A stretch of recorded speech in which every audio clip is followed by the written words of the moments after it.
Hi friends, welcome back to the channel. మనం previous వీడియోలో the rise of region states in 18th సెంచరీలో హైదరాబాద్ ఎలా rise అయిందనే టాపిక్ని చర్చించాము. ఈ వీడియోలో మనం బెంగాల్ మరియు అవధ్ స్టేట్స్ ఎలా రైజ్ అయినాయి, ఎలా ఫామ్ అయినాయి ఆ విషయం గురించి తెలుసుకోబోతున్నాం. లాస్ట్ క్లాస్లో మనం ఏం చెప్పుకున్నామండి? ముఘల్ సామ్రాజ్యం టైంలో భారతదేశంలో ఒక్కో రీజియన్కి ఒక్కో గవర్నర్ని అపాయింట్ చేస్తారు ముఘల్ కింగ్డమ్ వారు. అయితే ఈ ముఘల్ గవర్నర్స్ ఎవరైతే ఉంటారో ఆ కన్సర్న్ రీజియన్స్కి వాళ్ళకి వాళ్ళు ఇండిపెండెంట్గా అయిపోయి ఇండిపెండెన్స్ని ప్రకటించుకుంటారు. అలా ఫామ్ అయిన స్టేట్సే రైజ్ ఆఫ్ ఇండిపెండెంట్ స్టేట్స్. అవి 18th సెంచరీలో ఫామ్ అవుతాయి. మనం హైదరాబాద్ గురించి చర్చించుకున్నాం. ఇప్పుడు బెంగాల్ గురించి చూద్దాం. హైదరాబాద్ అప్పుడు మనం ఏం చెప్పుకున్నాం? హైదరాబాద్కి గవర్నర్ ఎవరు ఉండేవారు? అప్పట్లో నిజాముల్ ముల్క్ అనే వ్యక్తి ఉండేవారు. మరి బెంగాల్కి గవర్నర్ ఎవరు ఉండేవారు అంటే he is Murshid Quli Khan. Name is very important. బెంగాల్కి అప్పట్లో గవర్నర్ ఎవరు అంటే Murshid Quli Khan. Taking advantage of the growing weakness of the central authority, Murshid Quli Khan made Bengal virtually independent. ఏమైంది అంటే సెంట్రల్ అథారిటీ వీక్ అయిందండి. మనం చెప్పుకున్నాం కదా, early Mughals and greater Mughals and later Mughals. Greater ముఘల్స్లో ముఘల్ కింగ్డమ్ ఎంత స్ట్రాంగ్గా ఉండేదో లేటర్ ముఘల్స్లో అంత స్ట్రాంగ్గా ఉండేది కాదు. కాబట్టి భారతదేశం అనేది ముఘల్ కింగ్డమ్ అనేది డిసింటిగ్రేట్ అయిపోయింది. సో ముర్షిద్ కులీ ఖాన్ కూడా ఏం చేశాడు? సెంట్రల్ అథారిటీ వీక్గా ఉంది కాబట్టి బెంగాల్ని ఇండిపెండెంట్ స్టేట్గా ప్రకటించాడు. Murshid was made governor of Bengal in 1717, but his authority over the region started in 1700, where he was appointed as its diwan. Murshid Quli ఖాన్కి బెంగాల్ మీద పట్టు అనేది 18th సెంచరీ స్టార్టింగ్లోనే వచ్చిందండి, 1700లో. He made Bengal free from internal and external dangers. Sitaram Rai, Udayanarayan, Ghulam Muhammad were only few to revolt against him. So ఇప్పుడు ఒక స్టేట్కి లీడర్గా ఎదగాలి అంటే ఆ స్టేట్లో ఉన్న ప్రాబ్లమ్స్ అండ్ ఇంటర్నల్ రివోల్ట్స్ ఏవైతే ఉంటాయో వాటిని సప్రెస్ చేయాలి. అండ్ ఎక్స్టర్నల్ బయట నుంచి కూడా ఆ స్టేట్కి ఏమన్నా థ్రెట్ ఉందా లేదా కూడా దాన్ని కూడా ఎలిమినేట్ చేయాలి. ఆ విషయంలో ఈ ముర్షిద్ కులీ ఖాన్ సక్సెస్ అయ్యాడనమాట. ఈ ముర్షిద్ కులీ ఖాన్ ఏం చేస్తాడు? ఇంటర్నల్ రివోల్ట్స్ ఎవరు చేస్తారు? ఇంటర్నల్ రివోల్ట్స్ బెంగాల్లో సీతారాం రాయ్, ఉదయనారాయణ్ అండ్ గులాం మొహమ్మద్. వీళ్ళందరూ ఎవరు అంటే బెంగాల్లో ఉన్న కొందరు లోకల్ రూలర్స్ అనమాట. వీళ్ళు ఏం చేస్తారు? తిరుగుబాటు చేస్తారు. ఎవరికి అగైనెస్ట్గా? ముర్షిద్ కులీ ఖాన్కి అగైనెస్ట్గా తిరుగుబాటు చేస్తాడు. అయితే ఈ ముర్షిద్ కులీ ఖాన్ ఏం చేస్తాడంటే వీళ్ళందరినీ కూడా ఓడిస్తాడు. దాంతో ఏమైపోయింది? ముర్షిద్ కులీ ఖాన్ బెంగాల్కి మోస్ట్ పవర్ఫుల్ రూలర్గా ఎదుగుతాడనమాట. He tried to improve the financial conditions of the state by giving taccavi loans to farmers. Murshid Quli Khan ఏం చేస్తాడంటే ఫైనాన్షియల్ కండిషన్ని ఇంప్రూవ్ చేస్తాడు. ఏదైనా ఒక స్టేట్ ఇండిపెండెంట్గా ఉండాలంటే ఆ స్టేట్ అనేది ఫైనాన్షియల్గా కూడా ఇండిపెండెంట్గా ఉండాలి. ఇది గమనించిన ముర్షిద్ కులీ ఖాన్ ఏం చేస్తాడంటే భారతదేశపు వెన్నుముక అయిన ఫార్మర్కి లోన్స్ ఇవ్వడం స్టార్ట్ చేస్తాడు. ఆ బెంగాల్ ఏరియాలో ఉన్న ఫార్మర్స్ అందరినీ ఫైనాన్షియల్గా ఇండిపెండెంట్గా తయారు చేయాలనుకుంటాడు. Murshid was died in 1727 and his son in law Shujauddin ruled Bengal in 1739. ఈ ముర్షిద్ కులీ ఖాన్ అనే వ్యక్తి 1727లో చనిపోవడం జరుగుతుంది. ఆయన తర్వాత అతని మేనల్లుడైన షుజావుద్దీన్ బెంగాల్ని 1739 వరకు రూల్ చేస్తాడండి. అదే 1739లో ఏమవుతుంది అంటే అలీవర్ది ఖాన్ అనే ఒక మిలిటరీ చీఫ్, ఆయన ఒక మిలిటరీ చీఫ్ అండి బెంగాల్ కింగ్డమ్లో. ఈ అలీవర్ది ఖాన్ ఏం చేస్తాడు? ఎంపరర్ అయిన బెంగాల్ ప్రావిన్స్కి ఎంపరర్ అయిన షుజావుద్దీన్ని చంపేసి అలీవర్ది ఖాన్ అనే వ్యక్తి బెంగాల్కి నవాబ్ అవ్వడం జరుగుతుంది. ఈ ముర్షిద్ కులీ ఖాన్ కానివ్వండి, షుజావుద్దీన్ కానివ్వండి, అలీవర్ది ఖాన్ కానివ్వండి, వీళ్ళు ఒక తప్పు చేశారు. ఆ తప్పు ఏంటంటే ఒక స్ట్రాంగ్ ఆర్మీని బిల్డ్ చేయలేకపోయారు.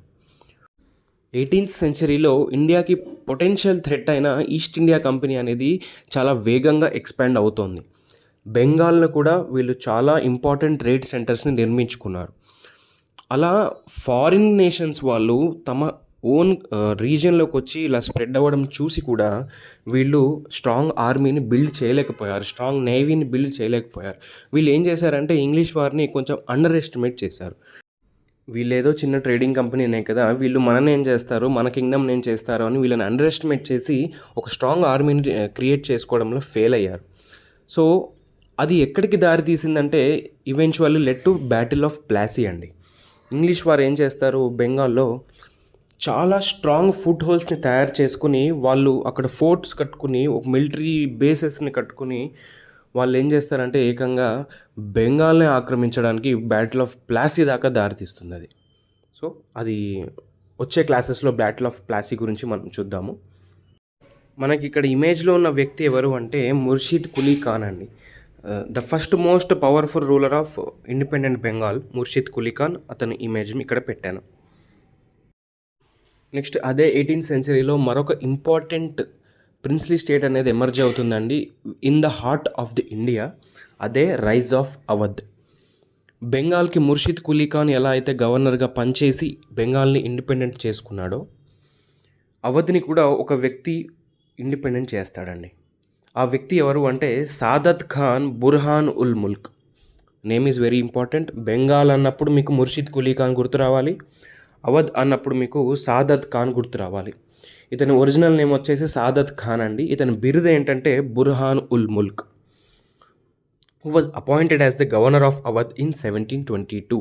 ఇక్కడ మీరు గమనించినట్లయితే గవర్నర్స్ ఏం చేస్తున్నారంటే వాళ్ళ కన్సర్న్డ్ రీజియన్స్ని ఇండిపెండెంట్ చేసుకుంటున్నారు. Same thing happened in Hyderabad, same thing happened in Bengal, and now this thing is happening in Awadh. 1722లో సాదత్ ఖాన్ అవధ్కి గవర్నర్ అవ్వడం జరిగింది.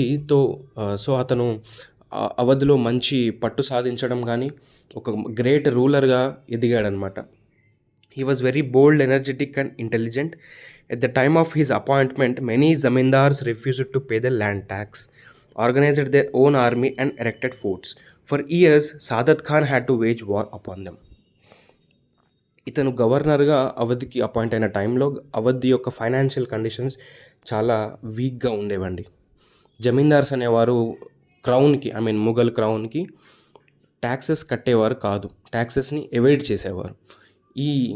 ఈ సాదత్ ఖాన్ ఏం చేశాడంటే ముక్కు పిండి వసూలు చేస్తారు అని అంటారు కదా, ఆ టైప్లో జమీందార్స్ దగ్గర నుంచి ట్యాక్సెస్ అనేది కలెక్ట్ చేశాడు. అవసరమైతే వాళ్ళ మీద యుద్ధానికి కూడా వెళ్ళేవాడు, just to improve the financial condition of the state.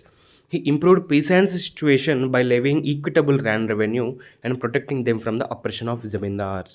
Very important point అండి. ఇక్కడే అతను మంచి రూలర్ అని మనకు తెలిసిపోతుంది. ఈ జమీందార్స్ అనే వాళ్ళు పీసెంట్స్ దగ్గర ఫార్మర్స్ దగ్గర నుంచి ల్యాండ్ ట్యాక్సెస్ హెవీగా కలెక్ట్ చేసుకుని వాళ్ళు ముఘల్ ఎంపైర్కి కట్టడం ఆపేశారు. ఆ ట్యాక్సెస్ అనేది వాళ్ళే అనుభవిస్తున్నారు.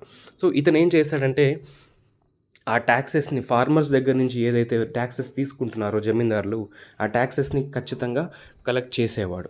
అండ్ ఈక్విటబుల్ ల్యాండ్ రెవెన్యూ అండి.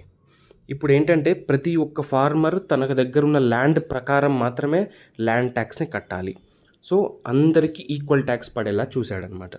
Sadat Khan was succeeded by his nephew Safdar Jang. Nephew అంటే మేనలుడు. సాదత్ ఖాన్ తర్వాత సఫ్దర్ జంగ్ ఏమవుతాడో అవధ్కి నవాబ్ అవుతాడు.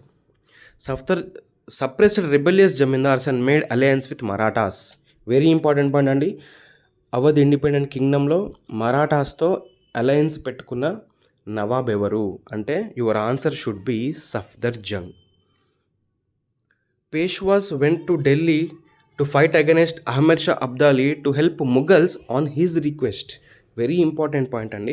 అహ్మద్ షా అబ్దాలీ 1761లో ఇండియాపై దండయాత్రకు వస్తాడు. That is nothing but the third battle of Panipat. ఈ థర్డ్ బ్యాటిల్ ఆఫ్ పానిపట్లో పేష్వాస్ ముందడుగు వేస్తారండి ముఘల్స్ కన్నా కూడా. అప్పుడు ఎంపైర్ ముఘల్ అయినా కానీ పేష్వాస్ వర్ de facto.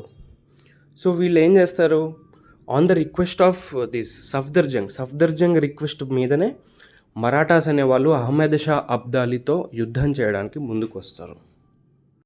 Under his reign Lucknow flourished and rivalled Delhi in its patronage of arts and literature.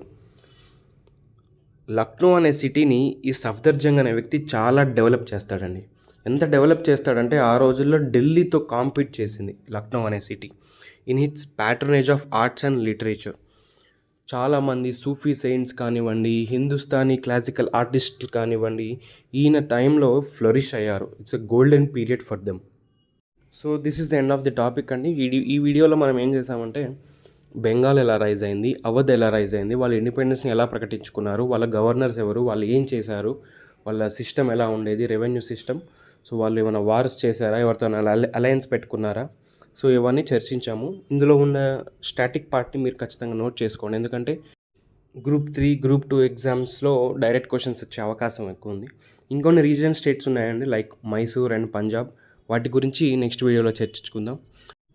నా కంటెంట్ అండ్ ఎక్స్ప్లెనేషన్ కనుక మీకు నచ్చితే please share the video with your friends and please do subscribe to the channel. నాకు కూడా కొద్దిగా సపోర్ట్గా ఉన్నట్టు ఉంటుంది. So please like the video and share the video. So మరో టాపిక్తో మీ ముందుకు వస్తాను. Until then bye.